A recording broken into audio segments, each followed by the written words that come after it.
রাজধানীর সেগুনবাগিচায় বাংলাদেশ সচিবালয়ের ৭ নম্বর ভবনে লাগা আগুন নিয়ে আসে। আজ বৃহস্পতিবার সকাল ৭টায় ভবনটিতে আগুন জ্বলছিল।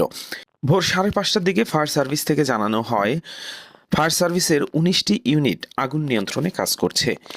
ফায়ার সার্ভিস সূত্র অনুযায়ী তারা আগুন লাগার খবর পায় গতকাল দিবাগত রাত ১:৫২।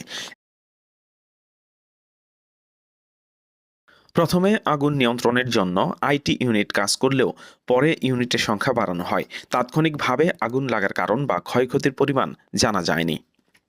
মন্ত্রিপরিষদ বিভাগের ওয়েবসাইটে দেওয়া তথ্য মতে সচিবালয়ের ৭ নম্বর ভবনে যুব ও ক্রীড়া মন্ত্রণালয়, ডাক, টেলিযোগ ও তথ্য প্রযুক্তি মন্ত্রণালয়, স্থানীয় সরকার, পল্লী উন্নয়ন ও সমবায় মন্ত্রণালয়, শ্রম ও কর্মসংস্থান মন্ত্রণালয়, অর্থ মন্ত্রণালয়, সড়ক পরিবহন ও সেতু মন্ত্রণালয়ের বিভিন্ন বিভাগ রয়েছে।